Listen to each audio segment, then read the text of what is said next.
ya yang jadi kekhawatiran kita dan kegelisahan kita itu setiap perayaan itu sampah itu nggak dipikirkan gitu. Oh, Selalu menumpuk. Kalau nggak salah di Kota Medan pernah dijulukin kota terkotor itu kan kita sebagai saya selaku orang Medan tuh sedih luar biasa.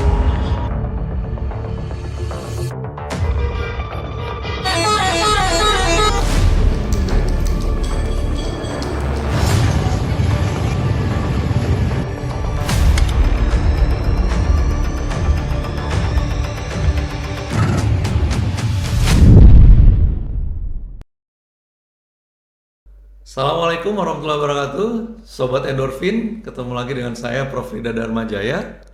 Hari ini kita kehadiran seorang tamu yang luar biasa dari komunitas Clean the City dengan teman saya, Bang Gunawan, atau lazimnya dipanggil Bang Gun ya. Gangguan ya. Ya, Masya Allah. Apa kabar Bang Gun? Alhamdulillah sehat, Prof. Masya Allah. Nih kita dengarnya, wah Clean the City, wah ada komunitas Clean the City, menarik banget nih kalau kita mau ngulik, mau ngobrolin tentang Clean the City. Ya. Nah kira-kira nih gimana sih awalnya terbentuknya, kemudian kenapa tergerak, nah, kira-kira seperti apa tuh awal-awalnya, Bang Gun? Silakan. Nah, jadi sebenarnya kegiatan Clean the City ini Prof, dimulai itu di tahun 2014 dari teman-teman kita ini di Jakarta. Oke. Jadi kegelisahan mereka tuh ngeliat ketika di malam tahun baru itu banyak perayaan-perayaan besar yang diadakan di masing-masing kota. Di tiap titik kota tuh selalu ada gitu. Nah, tetapi ya yang jadi kekhawatiran kita dan kegelisahan kita itu setiap perayaan itu sampah itu nggak dipikirkan gitu. Oh, Selalu menumpuk. Kita bisa ngelihat tuh selalu menumpuk kan. Jadi teman-teman kita yang sana di Jakarta itu membuatlah komunitas Clean the City. Kemudian pada tahun 2015-nya baru kita yang teman di Jakarta tuh coba hubungi ke teman-teman yang di daerah, salah satunya di Medan, itu membentuk bersama-sama untuk kegiatan Clean the City. Makanya di Medan kita sendiri dimulai dari tahun 2015, Bro. Oke, gitu ya. Nah, luar biasa Sobat Endorfin. Bayangin, di mana malam tahun baru biasanya pada udah kecapean paginya, nih teman-teman kita bangun bersama teman-temannya malah tanggal 1 paginya baru mulai aktif nih. Jadi itu gimana tuh mengumpulkan teman-teman, karena kan bukan mudah tuh, pada nggak tidur semua sampai lewat jam 12. Iya benar. Jadi kita sih para relawan ya kita himbau sih sebenarnya 2 minggu sebelum kegiatan tuh Prof, kita mengingati lah para teman-teman supaya jangan terlalu malam tidurnya. Oke. Dan kalau bisa dihindari ikut kegiatan perayaan festival itu atau kegiatan apapun itu di titik kumpul. Jadi paginya kita press itu untuk ikut kegiatan Clean the City. Karena di Clean the City sendiri Prof, kita kan nggak ada tuh pendanaan yang dari mana-mana tuh nggak ada tuh kita. Jadi betul-betul relawan bawa sapu, relawan bawa sarung tangan, bawa tempat sampah seperti itu. Oke. Nah, jadi ketika melakukan kegiatan itu bersama dengan teman-teman dari Dinas Kebersihan, atau terlepas ketemu di lapangan aja, kalau memang ada syukur, nggak ada juga Clean the City tetap jalan? Kita selalu melakukan pemberitahuan ke Dinas Kebersihan, selalu kita informasikan ke mereka. Dan alhamdulillah sih Dinas Kebersihan selalu support kita, Prof ya. Selalu support kita. Terkadang kita disiapkan alat juga, ya alhamdulillah, jadi kita nggak terlalu banyak bawa alat dari rumah seperti itu. Nah, membersihkan sampah ini kan sekarang jadi menarik nih. Iya. Karena ada yang bisa didaur ulang misalnya seperti itu. Nah, untuk saat ini Clean the City masih berpikir bagaimana membersihkannya, atau sudah sampai pada tahapan kita mau melakukan daur ulang sampahnya? Sejauh mana kira-kira kegiatannya? Nah kalau untuk Clean the City sendiri sih Prof, kita sih coba awalnya tuh coba mengedukasi masyarakat dulu tuh. Bagaimana membuang sampah pada tempatnya, karena menurut saya pribadi sih ya bagaimana kita mendaur ulang sedangkan sampah aja nggak terkumpul gitu. Kan seperti itu. Jadi kita sih fokusnya tuh ke grassroots-nya itu sadar akan lingkungan sendiri gitu. Kan kita sedih juga kan ketika kalau nggak salah di Kota Medan pernah dijulukin kota terkotor itu Prof. Kan kita sebagai saya selaku orang Medan tuh sedih luar biasa itu Prof. Makanya ya kita coba sadarkan lah ke masyarakat ya, ke masyarakat khususnya ke lingkungan diri kita sendiri lah, keluarga ataupun siapapun, teman-teman ya. Kita coba menyadarkan itu dulu Prof, sebelum kita untuk ke 3R itu, reduce, reuse, recycle. Ya, ya. Nah, upaya-upaya yang dilakukan untuk mensosialisasi penyadaran masyarakat. Nah, selama ini dilakukan sendiri, bekerja sama dengan pihak-pihak yang lain, dan itu apakah dilakukan secara berkala atau ada momen-momen tertentu misalnya? Nah, dari tahun 2015 kita tuh kampanye seminggu sebelum kegiatan tuh kampanye untuk menjaga kebersihan lingkungan. Tetapi untuk 2024-nya kita punya program itu untuk kampanye tiap bulan untuk kegiatan. Oke. Apalagi kita untuk sekarang tuh sudah banyak komunitas yang join lah ya, bergabung dan kolaborasi lah Prof. Kayak Umantara, kemudian WCD, banyak lainnya. Oh iya. Jadi betul. kita lebih memungkinkan untuk kampanye bukan hanya Clean the City yang kampanye, tapi teman-teman dari komunitas kebersihan yang lain atau lingkungan yang lain juga kampanyekan itu. Iya. Oke. Nah, kalau buat melakukannya, berarti ini kan akan ada rencana yang sifatnya kegiatan berkala ya, Iya, setiap bulan ya. Benar. Nah, setiap bulannya itu apakah ada waktu khusus, misalnya pekan ketiga hari apa gitu, atau masih belum teragendakan, atau mungkin tergantung momen acara yang ada pada bulan-bulan tersebut, kira-kira gimana? Kalau untuk tahun ini masih kita coba lihat kembali Prof ya, karena kadang kita buat kegiatan tapi teman-teman yang kolaborasi dengan kita kadang ngundang gitu. Jadi mungkin nanti kita coba komunikasikan juga ke teman-teman yang lain gitu, kayak WCD, Bumantara dan lain-lain, karena supaya kita kan sebenarnya satu visi dan satu misi. Betul, sebenarnya. ya, Jadi satu tujuan ya. apa lebih baik kita bareng-bareng mikirin tuh. Oke, seperti itu. Kalau Clean the City masih kegiatannya nanti akan rencananya terpusat di Kota Medan atau dengan beberapa daerah sekitar, atau memang fokusnya terutama di Kota Medan karena Medan nih yang paling problem dengan sampahnya. Iya. Seperti tadi yang Iya benar. Bang Gun sampaikan pernah menjadi salah satu kota terkotor di Indonesia gitu misalnya. Kira-kira gimana? Alhamdulillahnya di tahun 2024 kemarin ada teman yang dari Brastagi Prof. Jadi menghubungi, boleh nggak sih kita ngadakan Clean the City di Brastagi? Oke. Bawa nama Clean the City, ya kita sih namanya perbuatan baik ya boleh-boleh aja, nggak mungkin kita larang bawa nama-nama Clean the City kan, ya silakan bawa nama Clean the City. Ya alhamdulillah mereka berjalan di Brastagi, mereka melaksanakannya tuh di Tugu Perjuangan Brastagi Prof. Iya.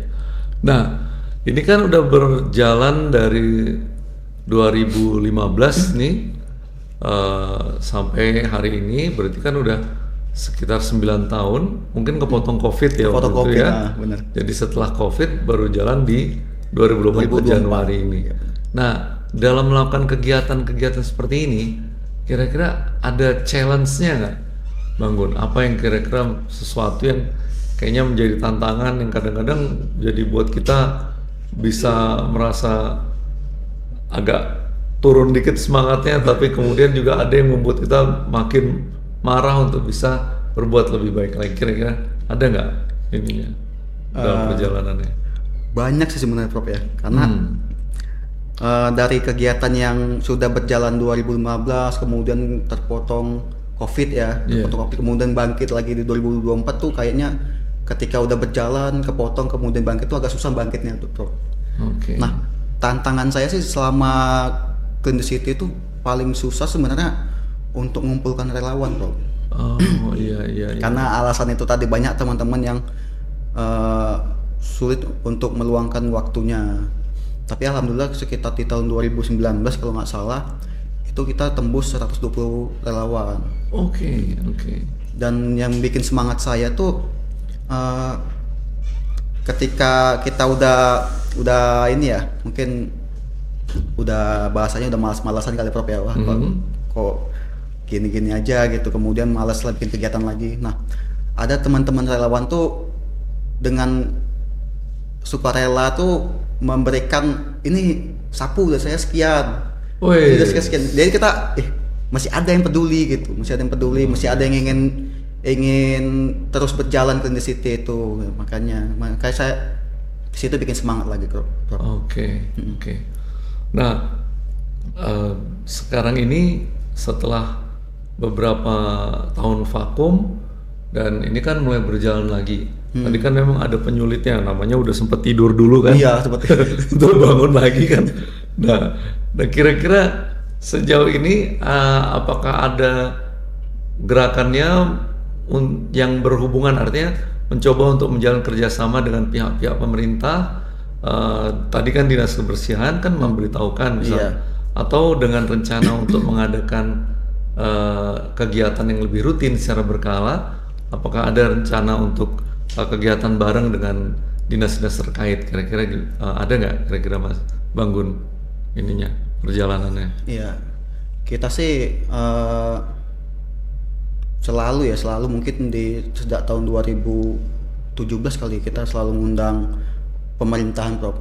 Kita selalu mengundang pemerintahan. Kemudian kita juga undang media, kemudian teman-teman yang berkolaborasi sama kita selama inilah. Ya kalau ke City sih, kalau misalnya kita sih nggak, sejak awal sih nggak pernah ngarapin pemerintah support atau tidak gitu. Karena ini betul-betul dari cuman kerjaan segelintir orang ya, Prof. Kita sadar itu gitu. Kita sadar bahwasanya Clean City ini cuman pemikiran segelintir orang. Jadi kita cuman coba untuk berbuat baik untuk Kota Medan gitu aja. Tanpa mikirkan pemerintah support atau tidak, kemudian dananya ada atau tidak. Itu kan kita dana sendiri. Setiap pribadi bawa sampah, bawa tong sampah gitu. Bawa sapu, pokok peralatan sampah tuh pribadi masing-masing, Bro. Jadi kalau misalnya ada relawan yang nyumbang ya alhamdulillah, kalau nggak ada ya kita terjalan gitu. Ya. Nah, ini kan satu pembelajaran yang baik juga. Dalam arti bukan hanya buat orang per orang, tapi juga bisa dikembangkan sebagai pembelajaran terhadap keluarga. Iya, benar. Sehingga bisa dilakukan juga misalnya satu keluarga untuk bersama-sama gabung dengan Clean City untuk dalam kegiatannya melakukan pembersihan. Jadi menanamkan nilai-nilai kebersihan ke keluarganya. Itu ada nggak upaya-upaya untuk mulai pengenalan ke masyarakatnya, tidak hanya di kalangan terbatas lingkungan orang per orang, tapi mungkin komunitas-komunitas yang lebih formal, dalam arti seperti masjid atau rumah ibadah yang lain, menyampaikan bahwa kita dari Clean the City melakukan ini, atau ke sekolah-sekolah untuk menyampaikan. Nah, kira-kira ada udah pernah nggak belum melakukan seperti itu, dan kira-kira menurut Banggun kedepannya gimana, bermanfaatkah untuk dilakukan seperti itu? Di tahun 2019 kan kita Clean the City ini bukan hanya dari Muslim, Prof ya. Ya. Jadi ada teman-teman dari non Muslim, mungkin Kristen ya. Jadi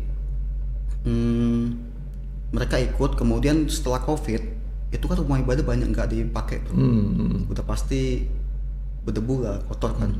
Nah, teman-teman dari non Muslim ini coba ngajak kita kan, boleh nggak sih ke Clean the City untuk bersih-bersih rumah ibadah gitu. Oke, good. Ya, kita fine-fine aja gitu. Jadi di tahun 2022 kalau nggak salah, jadi kita coba kita inisiasi bersih-bersih rumah ibadah gitu. Nah, pertama kita bersihkan masjid, kemudian kita bersihkan gereja gitu-gitu. Itu berjalan di tahun 2022, tahun 2023 kalau nggak salah, Bro. Itu berjalan, alhamdulillah. Jadi ya kita sih kalau saya sih pribadi, kalau misalnya masalah kebersihan, masalah kemanusiaan, yaitu kita nggak terlalu mensangkut pautin dengan agama lah. Jadi ya mereka butuh, kita butuh. Jadi kita bersihkan juga halaman rumah ibadah mereka, kita bantu. Mereka juga bersihkan halaman rumah ibadah kita gitu. Saling inilah Pak. Ya, saya kira itu bagus sekali. Jadi misalnya ada momen di mana setelah sholat Idul Fitri misalnya, Iya, benar. di Lapangan Merdeka, tapi sekarang nggak bisa Lapangan Merdeka lagi. Mungkin di Masjid Agung kali gitu ya, agak lebih ramai dikit. Masjid Agung gitu, misalnya ramai gitu kan. Atau mungkin ada dipusatkan di lapangan mana gitu kan. Nah, klinis itu masuk. Kemudian nanti setelah acara mungkin acara Natal, perayaan Natal besar misalnya gitu Iya, kan. benar. Perayaan Natal yang besar, nah Clinicity masuk. Jadi artinya bukan hanya Clinicity, kalau memang itu mau dikolaborasikan dengan teman-teman yang sevisi tadi, Iya, benar. yang tadi katanya ada komunitas lain yang bekerja sama. Iya. Nah, bisa dibuat seperti itu sehingga gerakan ini akan lebih dirasakan oleh banyak teman-teman yang lain. Benar Prof. Saya setuju sih itu Prof. Kalau sekarang sendiri kira-kira ada harapan-harapan ke depan nggak dari Clean the City sendiri tentang rencana-rencana yang akan dilakukan ke depannya? Harapan ke depan karena di tahun ini kita punya agenda untuk melakukan kegiatan bulanan Prof ya. Ya harapan ke depan kita mungkin dapat berjalan dengan baik lah apa yang kita harapkan, yaitu kegiatan bulanan, kemudian makin banyak mitra kita yang berkolaborasi. Ya mungkin kalau misalnya pemerintah support ya alhamdulillah, kalau tidak ya tidak masalah untuk kita gitu. Yang penting kita tetap mengedukasi masyarakat untuk menjaga lingkungan ya Prof ya, menjaga lingkungan, kemudian buang sampah pada tempatnya, intinya itu sih Prof. Kalau ada teman-teman nih yang tertarik nih, wah luar biasa nih Bang Gun, kita pengen join deh. Kira-kira mereka tuh mau joinnya kemana tuh? Apakah secara online kah atau harus offline? Selama ini kemana? Kalau kita sih kalau misalnya ada yang mau join ya karena kita